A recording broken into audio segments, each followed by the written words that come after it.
जी, अस्सलाम वालेकुम। कैसे हैं आप सब? I hope you all are doing well.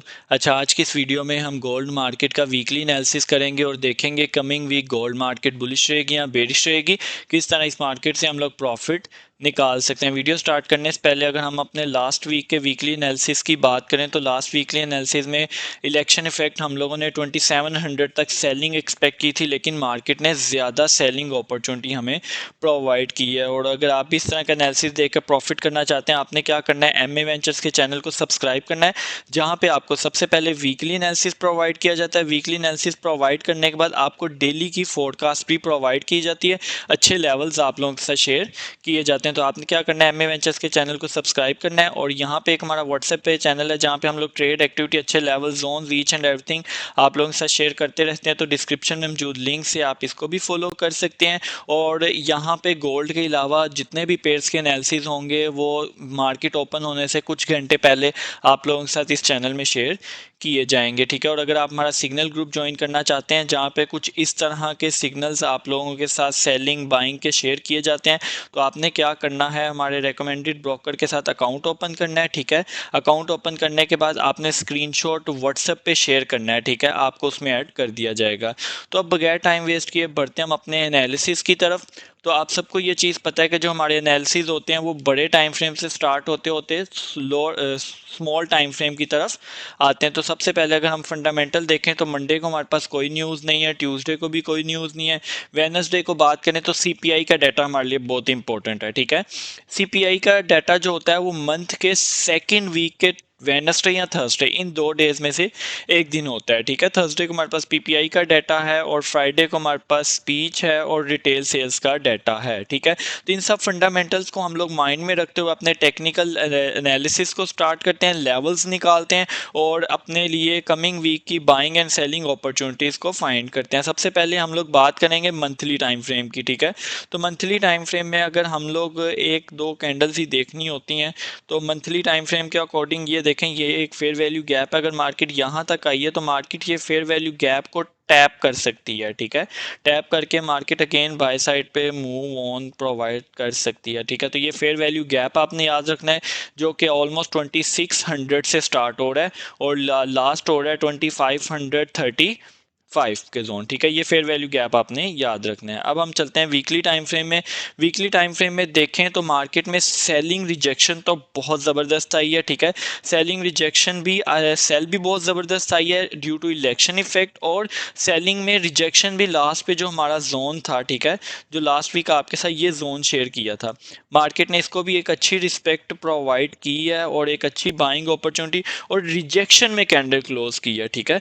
Candle market ने नीचे नहीं क्लोज की, मार्केट ने रिजेक्शन में कैंडल क्लोज की है, जो कि मार्केट को इंडिकेट कर रहा है कि मार्केट एक बार दोबारा यहीं से बाइंग मोमेंटम में भी हमारे पास जा सकती है, ठीक है।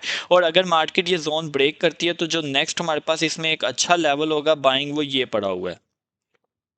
अगर इसकी वैल्यू मैं शेयर करूं 2528 से 2463 का जोन है वीकली टाइम फ्रेम का, तो ये हमारे पास एक अच्छा जोन होगा। लेकिन ये जोन मैं बहुत दूर का बता रहा हूँ, मार्केट यहाँ तक सेलिंग में नहीं आएगी, ये चीज़ भी मैं आपको भी यहाँ पे क्लियर कर देता हूँ, ठीक है। वीकली टाइम फ्रेम का बस छोटा सा एनालिसिस था।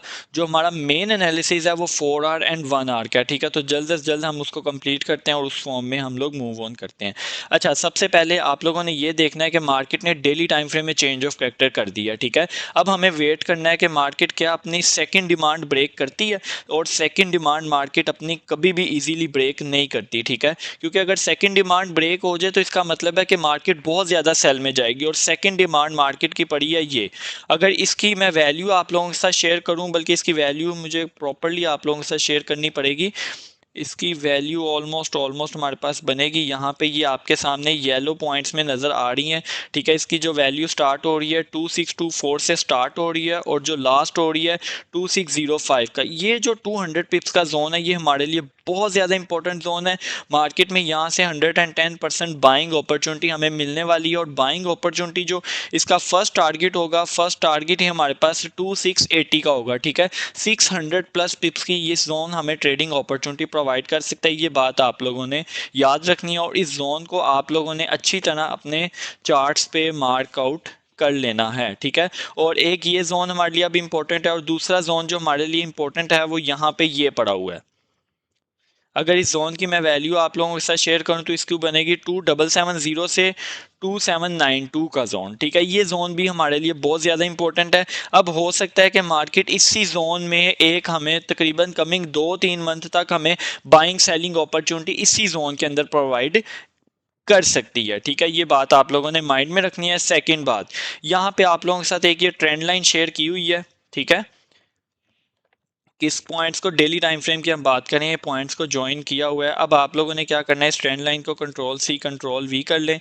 कंट्रोल वी करें तो इस पॉइंट पे आपको देखें मल्टीपल रिजेक्शंस मिल रही हैं। मार्केट ने rejection rejection rejection rejection rejection और अगेन मार्केट ने रिजेक्शन ली है। तो मार्केट एक बार दोबारा ये बात माइंड में रखिएगा कि मार्केट 2750 तक जा सकती है इस ट्रेंड लाइन को रिजेक्शन प्रोवाइड करके, इस ट्रेंड लाइन को टच करने के बाद। ठीक है, तो ये था डेली टाइम फ्रेम का हमारे पास एक छोटा सा एनालिसिस। तो अब हम बात कर लेते हैं 4 आवर टाइम फ्रेम की। 4 आवर टाइम फ्रेम में ये ट्रेंड लाइन आप लोग के साथ लास्ट टाइम शेयर की थी फ्रेश, जब मार्केट ये ऊपर थी कि हमें यहाँ से बाइंग अपॉर्चुनिटी देखने को मिल सकती है। और बाइंग अपॉर्चुनिटी के लिए यहाँ से मार्केट ने अराउंड हम बात करें तो मार्केट ने 2700 पे आने के बाद जो रिजेक्शन प्रोवाइड किया, ऑलमोस्ट 2700 तक मार्केट रिजेक्शन में गई है। ठीक है, लेकिन उसके बाद मार्केट ने किस तरह इस ट्रेंड लाइन का ब्रेकआउट किया और रीटेस्ट मार्केट इस टाइम कर रही है। ठीक है, और रीटेस्ट करने के साथ साथ हमें यहाँ पे एक चीज़ और कंफर्म हुई है कि मार्केट ने यहाँ पे क्या कर दिया, चेंज ऑफ करेक्टर।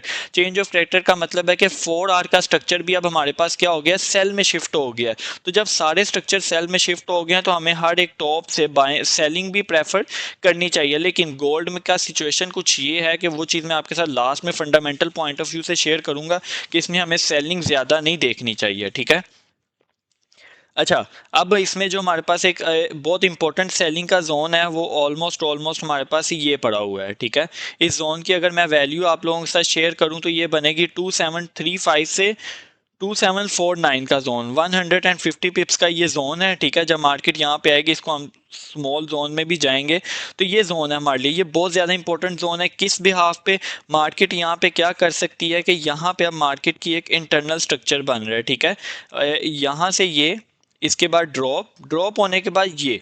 ठीक है, यहाँ से जो हमें सेलिंग अपॉर्चुनिटी मिलेगी 2740 का एरिया, ऑलमोस्ट 2735 से ऊपर ऊपर का एरिया से जो हमें सेलिंग मिलेगी उसका टारगेट एक बार दोबारा गोल्ड 2600 तक आ सकते हैं। ठीक है, गोल्ड क्या कर सकता है, एक बार दोबारा वहीं से 2600 तक हमें सेलिंग अपॉर्चुनिटी प्रोवाइड कर सकता है। और ट्रेंड लाइन का रीटेस्ट के बाद जो हमारे पास एक अच्छी बाइंग अपॉर्चुनिटी, मतलब कि यहाँ से रीटेस्ट हुआ तो हम लोगों तो सेलिंग प्लान करेंगे। सेलिंग के बाद जो हमारे पास बाइंग अपॉर्चुनिटी होती है वो होती है ट्रेंड लाइन का जो ये पॉइंट टच हुआ है। ठीक है, और उस टच पॉइंट पे हमारे पास एक अच्छी बाइंग अपॉर्चुनिटी है। और उस बाइंग अपॉर्चुनिटी की अगर मैं वैल्यू शेयर करूं तो वो बनेगी 2612 से 2600। ठीक है, ऑलमोस्ट 120 पिप्स का ये जोन है। यहाँ पे कमिंग वीक के लिए मिले तो ये हमारे पास बहुत अच्छी बाइंग अपॉर्चुनिटी होने वाली है कमिंग वीक के लिए। तो ये बात आप लोगों ने माइंड में रखनी है।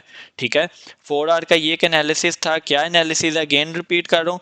मार्केट सेल में आए 65 2665 तक आए, बाइंग अपॉर्चुनिटी कहाँ तक, 2740 तक, वहां से अगेन सेलिंग अपॉर्चुनिटी कहां तक, 2600 तक। 4 आवर हमें अब ये बता रहा है इस टाइम के लिए। ठीक है, तो अब हम चलते हैं अपने H1 के टाइम फ्रेम में और H1 के टाइम फ्रेम में देखते हैं कि H1 का अगर 4 आवर का स्ट्रक्चर हमारे पास सेल में चेंज है तो H1 का भी स्ट्रक्चर हमारे पास लाजमी सेल में चेंज होगा। और मार्केट ने चेंज ऑफ करेक्टर किया, चेंज ऑफ करेक्टर करने के बाद हमारा एम होता है कोई हम ट्रेंड लाइन फाइंड करें ताकि हमारे पास एक अच्छे पॉइंट मिलें। तो ये मार्केट ने ट्रेंड लाइन है ये चीज़। ठीक है, तो इसके टच पे ये ट्रेंड लाइन आप भी अपने चार्ट्स पे ड्रॉ कर लें और इनके टच पे आप सेलिंग प्लान कर सकते हैं। जब तक मार्केट इससे ऊपर H1 की एक भी कैंडल क्लोज नहीं करती तो मार्केट इसको टैप करने के बाद, मार्केट इसको टैप करने के बाद एक हमें सेलिंग अपॉर्चुनिटी दोबारा प्रोवाइड कर सकती है 2664 तक के लिए। ठीक है, ये चीज़ थी थोड़ी सी आपके साथ H1 के टाइम फ्रेम में शेयर करने वाली, जो कि आपके साथ किया। और जो बाइंग लेवल है, ठीक है, इसमें दो बाइंग लेवल आप लोगों के साथ शेयर करता हूँ। एक जो हमारे पास बाय लेवल है वो ऑलमोस्ट ये 61 से 53 का एरिया। ठीक है। एक ये हमारे पास फर्स्ट बाय लेवल है। अब क्योंकि मार्केट ने ऑलमोस्ट जो हमारा फ्राइडे की बात करें, मेंटोरशिप ग्रुप ने भी हमारी बाइंग थी ऑलमोस्ट 80 से, तो 80 से जो हमारी बाइंग थी उसका टारगेट मार्केट ने अच्छा प्रोवाइड किया। लेकिन अब मार्केट ने जो 84 पे आके क्लोजिंग दी है, इसका मतलब ये है कि अब ये जोन ब्रेक होगा। ब्रेक होने के बाद जो नेक्स्ट हमारे पास बाइंग अपॉर्चुनिटी होगी वो 2661 से 2653 का जोन, ठीक है। अगेन रिपीट कर रहा हूँ, 2661 से 2653 का जोन है। यहाँ से हमारे पास एक अच्छी बाइंग अपॉर्चुनिटी है, ठीक है। और उसके बाद अगर ये जोन ब्रेक होता है तो जो हमारे पास मोस्ट सबसे अच्छी बाइंग अपॉर्चुनिटी है वो ये है 2612 से 2600 का जोन, ठीक है। तो ये दो जोन हमारे लिए बाइंग अपॉर्चुनिटी होंगे फॉर कमिंग वीक के लिए। अब इसके बाद एक और चीज़ आप लोगों के साथ शेयर करनी है, फंडामेंटल आप शायद भूल रहे हैं कि हमारे पास जो था, अगर हम बात करें एफ ओ एम सी का रिजल्ट हमें गोल्ड क्या बता रहा है, बाय। लेकिन उससे पहले जो हमारे पास एन एफ पी का डाटा है, नॉन फर्म एम्प्लॉयमेंट का चेंज, उसके डाटे का इफेक्ट आपने देखा था, फोरकास्ट क्या है, ठीक है। 106, प्रीवियस क्या है 223, और इस बार हमारे पास क्या आई है ओनली 12 के। इतनी नेगेटिव न्यूज़ कि अगर तो ये गोल्ड में इसने इफेक्ट दिखाना हुआ तो गोल्ड एक बार दोबारा 3000 तक भी हमें देखने को मिल सकता है, ठीक है। तो इस एनएफपी के इफेक्ट के बिहाफ पे जो मुझे फील हो रहा है कि कैंडल जो हमारे पास मंथ की कैंडल ये जो रेड में बन रही है, ये कैसे क्लोज हो रही है, ये कुछ इस तरह क्लोज हो सकती है। ये बात आपने माइंड में रखनी है। इसीलिए सेलिंग के ट्रेड को आपने कभी भी गोल्ड में होल्ड नहीं करना। जो मैं फील कर रहा हूँ वो ये, इस कैंडल का कलर रेड भी हो सकता है और ग्रीन भी हो सकता है, ठीक है। इसलिए मैं मिक्स कर रहा हूँ, रेड भी हो सकता है और ग्रीन भी हो सकता है। और यहाँ से इतनी बड़ी रिजेक्शन, ये चीज़ मैं फील कर रहा हूँ कि ये जो मंथली कैंडल बन रही है कुछ इस तरह की बन सकती है। किस बेस पे, एनएफपी के डाटे की बेस पे और गोल्ड के ऑल टाइम हाई के बिहाफ पे, ठीक है। तो ये बात को आपने माइंड में रखना है। तो आई होप आपको 4 आवर H1 और डेली टाइम फ्रेम के जितने भी मैंने आपके साथ लेवल शेयर किए हैं वो सारे आपको बिल्कुल क्लियर होंगे। तो जाने से पहले एक बार दोबारा मैं रिपीट कर रहा हूँ कि मार्केट में अगर आप ने किसी और पेयर का एनालिसिस भी है तो वो इस ग्रुप में आपके साथ मार्केट ओपन होने से कुछ आवर्स पहले आप लोगों के साथ शेयर कर दिया जाएगा। तो अब हम मिलते हैं अपनी नेक्स्ट वीडियो में, तब तक आप सब ने अपना ख्याल रखना है। अल्लाह हाफिज़।